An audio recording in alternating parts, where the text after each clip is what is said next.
저도 그렇고 여러분들도 그렇고 이 땅 위에 살아가면서 하나님 앞에 많은 복을 받고 싶은 마음들을 가지고 살아갑니다. 오죽하면은요, 얼굴을 보면서도 복스럽게 생겼다, 복스럽게 생겼다, 이런 표현을 사용하기도 하고요. 또 우리 인간의 얼굴을 보면서 오복이라고, 잘 볼 수 있는 것, 잘 들을 수 있는 것, 잘 깨묻고 먹을 수 있는 것, 이런 것들도 복이라고 말하기도 하고요. 중국에 가니까 문마다 복자를 써놓았는데 거꾸로 써붙여 놓았더라고요. 이유를 물어보니까 왜 그 사람들이 거꾸로 쓰는 글자가 아닌데 복자를 잘 써가지고 거꾸로 붙여 놓았느냐 그랬더니 복은 하늘에서부터 내려와야 복이 된다고. 그래서 복자를 거꾸로 붙여 놓은데요, 집마다 거꾸로 붙여 놨어요. 복은 진짜로 그래요. 사람들이 복스럽게 생겼다, 그래서 복이 되는 게 아니라 복은 하늘로부터 내려와야 진짜 복인 줄로 믿습니다. 이 복이라고 하는 것들도요, 단순히 사람의 보기에, 사람의 생각에 잘 되어져 가는 것을 복이라고 생각하기도 합니다. 직장을 잘 들어가고 돈을 잘 벌고 건강하게 살고, 그런데 그게 복이라고 말을 하지만 그것 때문에 인생 결말을 보면 저주가 되어지는 사람들도 많습니다. 로또를 사시는 분들이 참 많은데 로또를 사서 당첨이 됐어요. 그건 복이라고 말할 수 있을 거예요. 그런데 그 로또 때문에 가정 불화가 일어나고 형제들끼리 막 싸움이 나고 이러면 로또 된 것이 복이 아니라 저주라고 말하는 게 나을 거예요. 건강해요. 건강이 복이에요.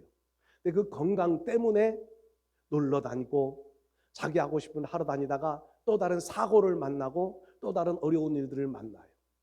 그럼 건강은 복이 아니라 저주가 되는 거지요.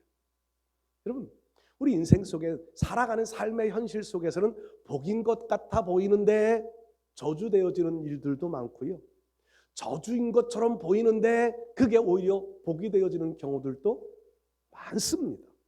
그러니까 세옹지마라고 말하듯이 어느 것이 좋은 건지 나쁜 건지 우리는 당장의 것만을 보면서는 말할 수 없는 거지요.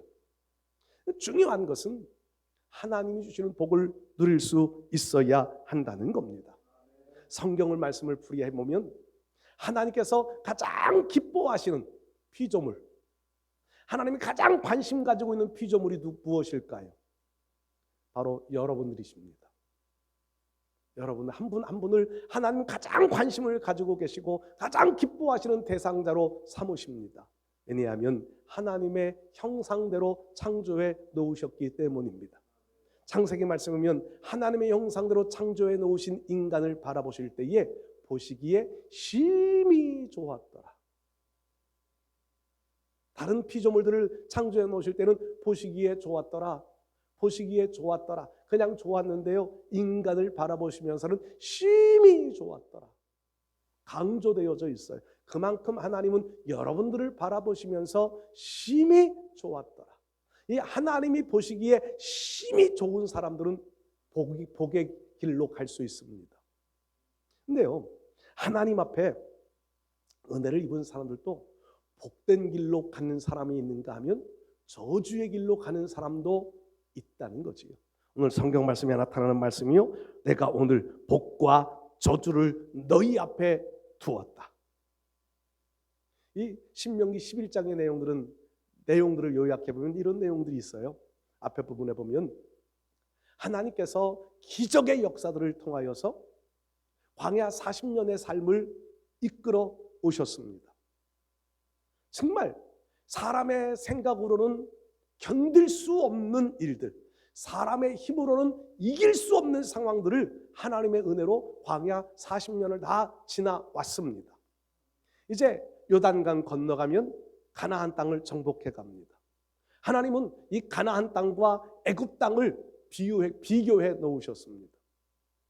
가나안 땅은 어떤 땅, 애굽 땅은 어떤 땅이냐. 욕점을 말하면 제가 그냥 애굽을 중심으로 설명하면 이래요. 애굽 땅은 나일강이 흐릅니다. 이 지구상에서 가장 오래된 강 중에 하나라고 그러지요. 또 가장 긴 강 중에 하나예요. 나일강이 흐릅니다. 이 나일강은요, 저 남쪽에 이제 거기는 남쪽에서부터 물이 흘러내려와요. 아프리카 지역이 있잖아요. 아프리카 지역은 밀림 지역이에요. 비가 많이 와요. 거기에 짐승들이 많이 살아요. 그러니까 짐승들이 배설해 놓은 것들을 비가 오면 그걸 물기가 가져가지고 나일강을 따라 흘러내려옵니다. 그러다가 마지막 지나가는 곳이 어디냐면 애굽이에요. 이집트예요. 이집트에는 그 물을 가지고 나일강에 흐르는 물을 길어다가 농사를 지어요. 애굽에 이제 이집트에 한번 가봤더니요, 나일강을 중심으로 사방으로 좌우로 한 4km 정도, 4-5km 정도는요 아주 기름져요. 풍성히 농사도 짓고요. 사람들이 주로 거기에 모여 살아요. 곧 거기만 벗어나면 사막이에요. 그 피라미드 있고 뭐 스핑크스 있는 그런 지역은 사막이잖아요. 나일강하고 얼마 안 떨어져 있어요. 나일강이 과거에 홍수가 났을 때 그 지역까지 홍수가 났다고 하는 기록도 남아 있대요. 그러니까 그 애굽은 아주 땅은 넓은데 실제로 활용할 수 있는 땅들은 나일강 근방이에요. 거기에 이스라엘 백성들이 살았던 지역 고센 땅은요, 그 나일강에서도 하구 삼각주 지역이에요. 물이 흘러내려오다가 태적물들이 쌓여서 섬이 된 지역이에요. 섬. 농사가 얼마나 잘 되겠어요. 곡식들이 얼마나 잘 되겠어요. 그곳에서 살던 백성들이에요. 애굽 땅이 좋은 것을 알아요. 하나님 이렇게 말씀하세요. 농사를 지을 때 물을 길어다가 짓는 땅이 애굽 땅이었다. 가나안 땅은 어떤 땅이냐? 그냥 눈으로 보여지는 땅은요, 가나안 땅은 강이 없어요. 강이. 요단강이라고 하고 흐르는 강은요, 나일강에 비교하면은요 접시예요. 접시 쬐끄만한 강이에요. 거기에 그 요단강이 흐르는 지역은요, 해발 평균 해수면보다 한 400m가 낮아요. 물은 위로 올라가요, 밑으로 내려가요? 물은 밑으로 내려가잖아요. 그러니까 요단강을 흐르지만 좌우편에는요 절벽과 같아요, 거의. 그러니까 지금 요르단 쪽에서 가나안 땅을 바라보면은요, 요단강보다도 먼저 보이는 게 유대 광야예요. 사막이에요. 그 땅은요, 강이 없는 땅이다 보니까 비가 오지 않으면 농사를 지을 수 없는 땅이라고 소개해 놓았어요. 하나님도 가나안 땅과 애굽 땅을 비교해 보면서 애굽 땅은 사람들이 물을 길어다가 농사를 짓는 땅이라면 가나안 땅은 하나님이 이른 비와 늦은 비를 주어서 그 비를 흡수하여 농사 지을 수 있는 땅이다. 이것을 반대로 말하면 애굽 땅은 비가 오지 않아도 나일강의 물을 가지고 농사 지을 수 있는 땅이다. 가나안 땅은 비가 오지 아니하면 농사를 지을 수 없는 땅이다. 이렇게 좋은 쪽으로 하나님은 비유해 주셨어요.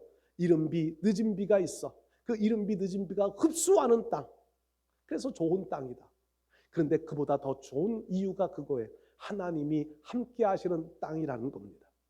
하나님이 관심 두신 땅이라는 거예요. 조상들에게 주기로 언약하신 땅, 언약이 있는 땅이라는, 그게 더 좋은 거예요. 외부적으로 농사를 잘 지을 수 있느냐 못 짓느냐 이거보다 더 중요한 것, 땅이 넓으냐 좁으냐 이보다 더 중요한 것은 하나님의 언약이 있는 땅이다라고 하는 것이 더 좋은 땅이라는 겁니다. 이스라엘 백성들은 그 땅으로 지금 가고 있는 거예요. 요단강만 들어가면 그 땅이에요. 그런데 하나님께서 그 땅에 대하여서 이렇게 설명을 쭉 하시고 나서는 내가 너희 앞에 복과 저주를 두었다. 너희가 복된 길로 갈는지 저주의 길로 갈는지 너희 하기에 달렸다. 우리도 마찬가지예요. 우리의 삶이요 다 좋은 것 같지만 하나님은 그 속에 복된 길로 두셨고 저주의 길도 숨겨 놓으셨습니다. 여러분들은 늘 복된 길로 걸어갈 수 있는 삶을 잘 살아가실 수 있기를 축복합니다. 그러면 우리가 어떻게 하면 복된 길로 갈 수 있을까요? 첫 번째, 거의 비슷한 내용인데 오늘 제가 세 가지로 한번 나누어 봤어요. 첫 번째, 생각을 바꾸면 복된 길로 갈 수 있습니다. 생각. 모든 것의 출발은 생각에서부터 시작한다고 말합니다. 저는 제가 강조하는 말들 중에 이 말씀이 한 가지가 있어요. 구원은 믿음으로 받는다. 구원은 철저하게 예수 그리스도를 믿는 믿음으로 구원을 받습니다.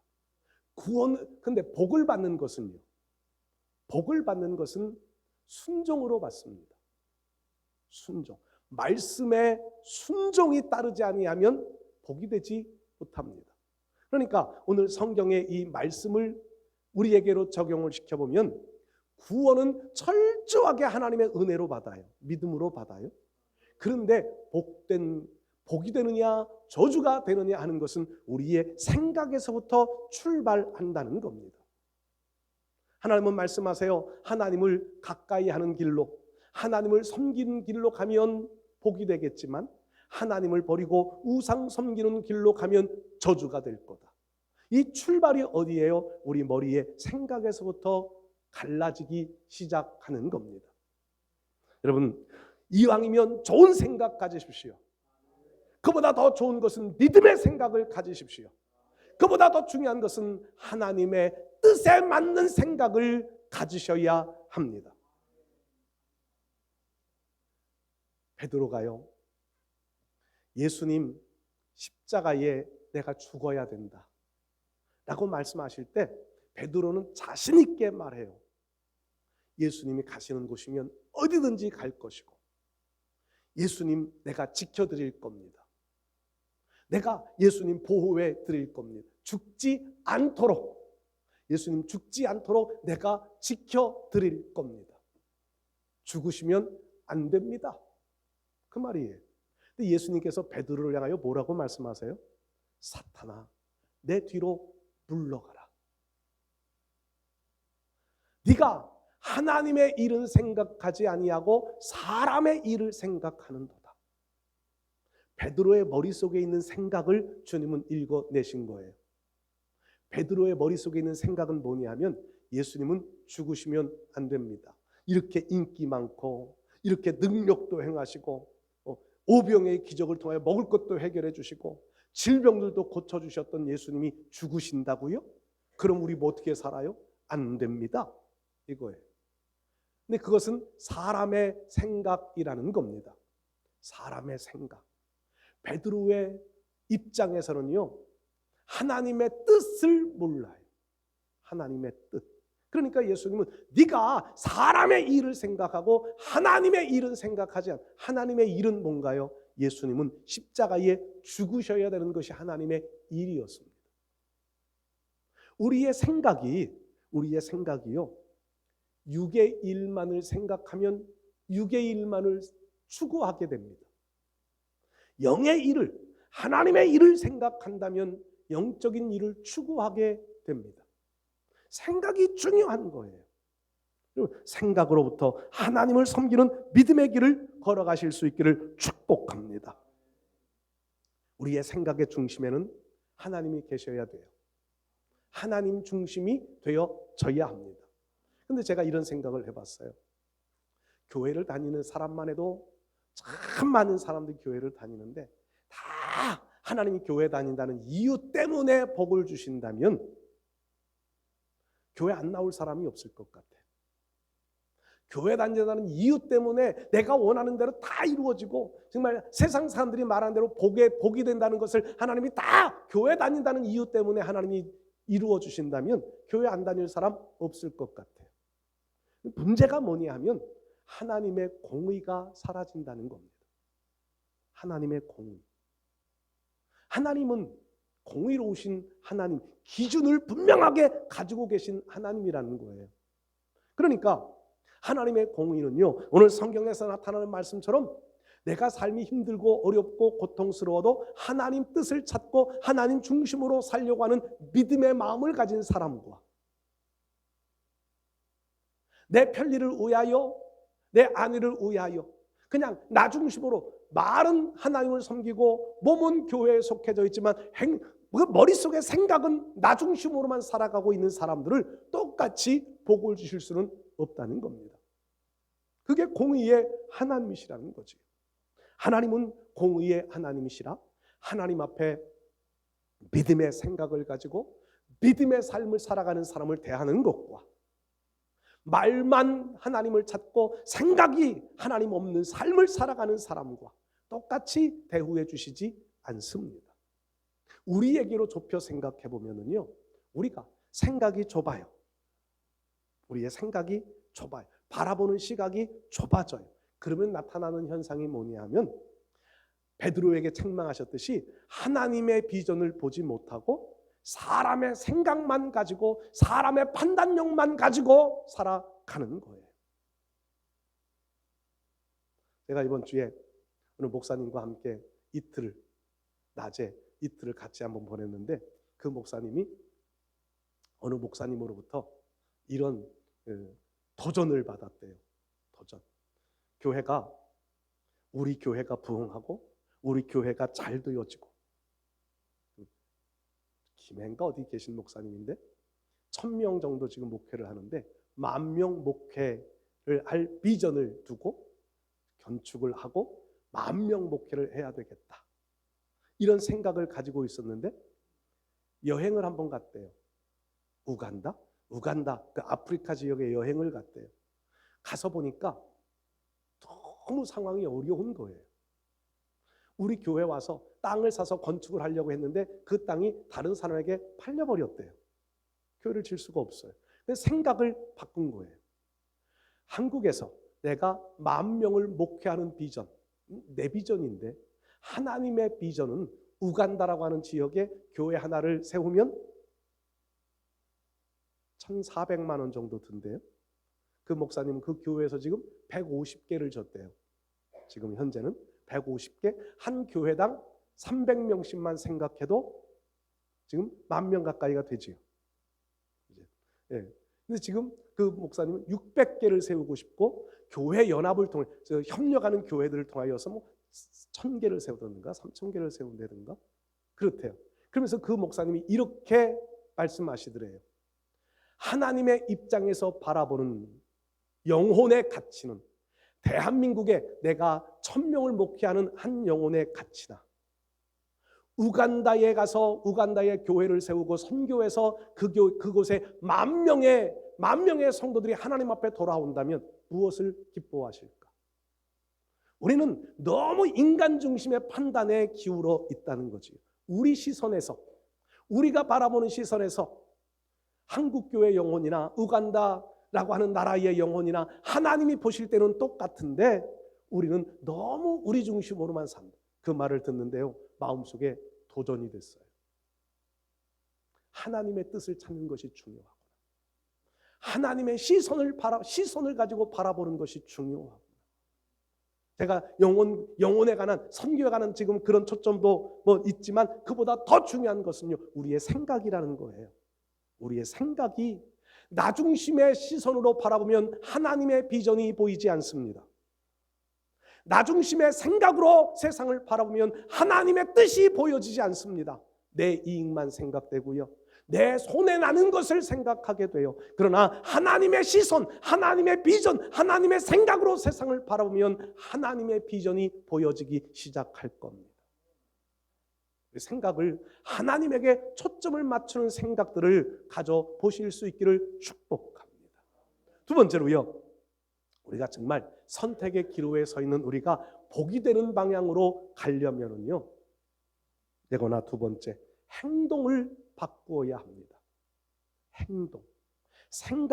행동은 생각에서부터 나온다고 그래요.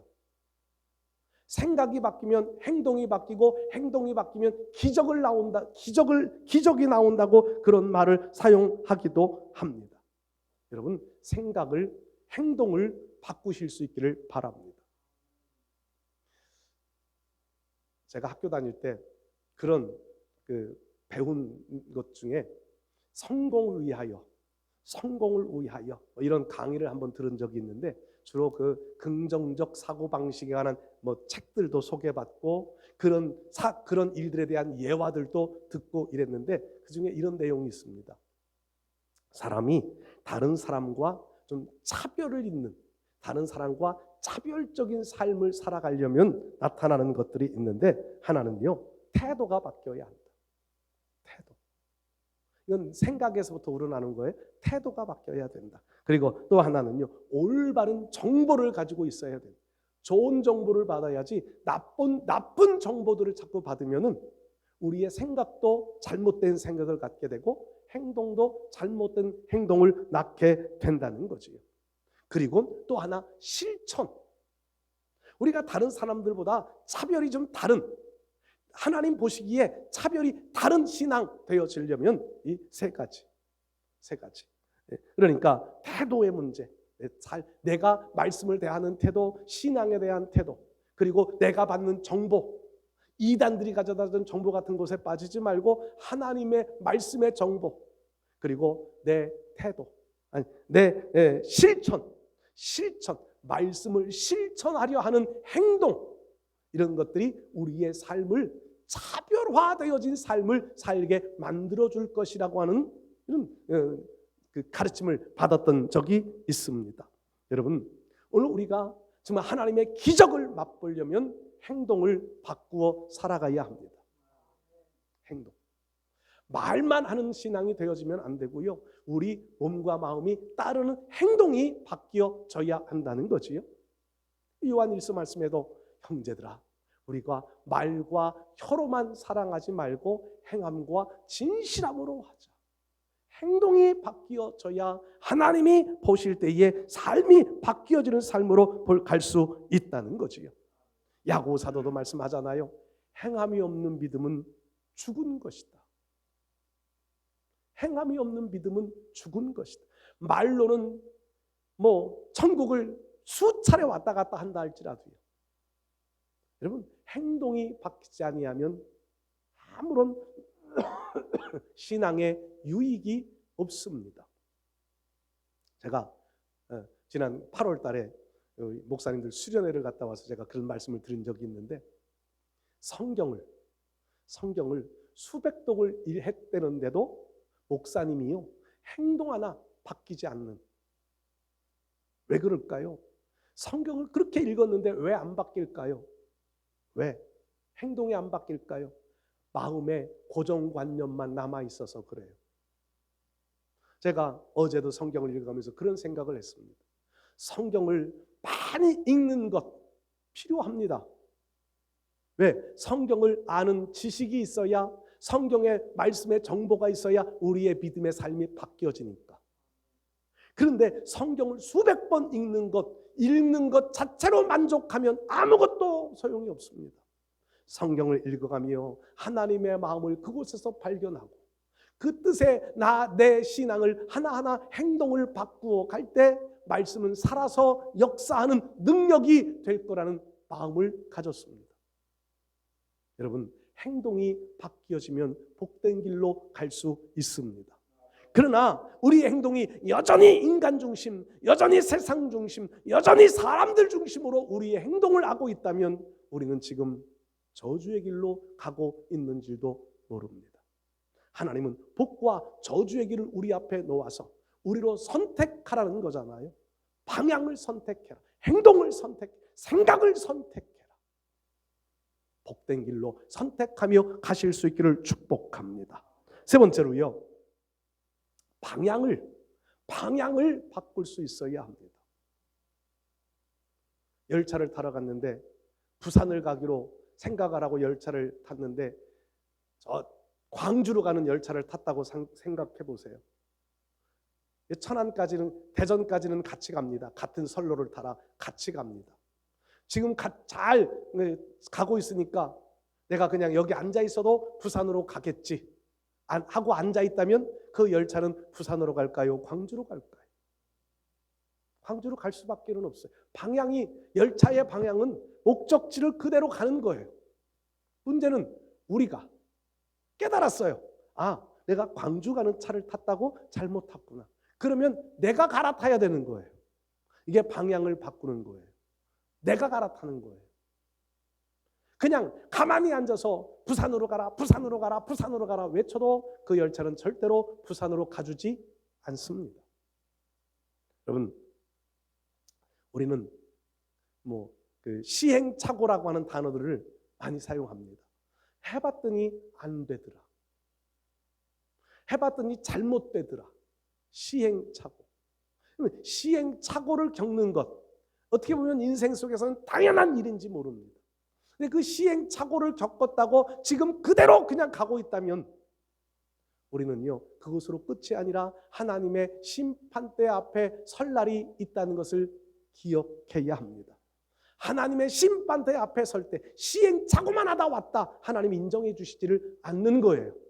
내 삶의 방향이 바꾸어져 있어야 복이 되는 줄로 믿습니다. 아까 말씀드렸던 학교 다닐 때 들었던 강의 중에 이런 내용도 있습니다. 아메리카 대륙은 보통 두 개로 말하지요. 북아메리카, 남아메리카. 지금 현재 북아메리카, 미국이나 카나다 이런 나라는요, 세계 선진국입니다.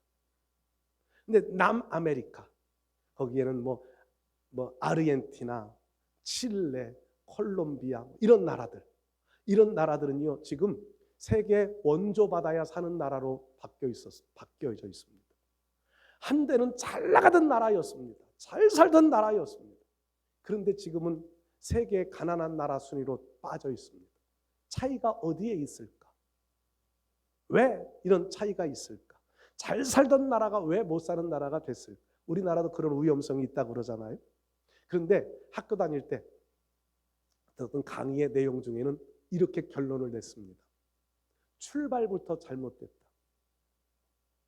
남아메리카에 정착했던 사람들은 주로 서유럽의 사람들, 스페인이나 이런 지역의 사람들인데, 그들이 아메리카로 왔던 목적이 뭐냐 하면 황금을 찾아서 잘 살아보자.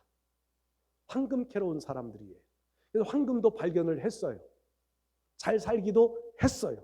그런데 중요한 건 믿음은 다 잊어버렸어요. 근데 북아메리카, 지금 미국이나 카나다 같은 지역은요, 주로 영국 사람들이 와서 살았어요. 그 사람들은 누구냐 하면 신앙의 자유를 찾아. 영국에서 기독교를 너무 박해하니까 신앙을, 믿음을 지키기 위하여서 믿음만 지킬 수 있다면 우리는 그곳에 가서 살자. 그래가지고 우리가 잘 추수감사절의 유래, 메이플라워를 타고 이렇게 건너왔던 사람들, 그들은 믿음을 지키기 위하여서 삶을 살아서 방향을 믿음에 맞추어 살았습니다. 남아메리카 사람들은 방향을 물질에 맞추어 살았습니다. 근데 지금 약 200여 년, 300여 년 가까이 지나가는 지금의 결과는 뭐냐 하면, 황금 찾아왔던 사람들은 황금을 찾아 부자로 잠시 살았지만 그 후대 와서 지금은요, 원조받는 나라들이 대부분이에요. 믿음 지키는 방향을 찾았던 북아메리카 사람들은요, 지금 세계를 원조하는 나라로 살아요. 미국과 카나다 같은 나라들. 우리의 삶이 분명하지 않아요? 복이 되는 삶이라고 하는 것은 그런 겁니다. 믿음으로 향하여 방향을 갖고 나가는 겁니다. 하나님에게 방향을 잡아 가는 겁니다. 잠시 어려움도 있고 시련도 있고 고통도 있습니다. 그러나 믿음을 방향으로 잡고 하나님을 향한 방향을 잡고 가는 사람들은요, 하나님이 결국 그들의 인생을 책임져 복이 되게 만들어 주실 줄 믿습니다. 그러니까 오늘 우리의 방향은 하나님께로 초점 맞추어 믿음의 방향을 가지고 달려가실 수 있기를 바랍니다. 잠시 어려움을 만나고 풍랑을 만나고 시련을 만나도 그 마음의 중심이 하나님께로 생각을 가지고 그 마음의 실천이 하나님께로 향하고 방향을 하나님께로 하여 달려간다면 하나님은 우리의 인생을 반드시 복된 길로 마무리될 수 있도록 만들어 주실 줄 믿습니다. 하나님 앞에 서는 그날에 착하고 충성된 종이라 인정받을 수 있는 그런 믿음의 사람으로, 이런 믿음의 길을 선택하셔서 믿음의 방향으로 달려갈 수 있는 우리 모두 되실 수 있기를 주의 이름으로 축복합니다.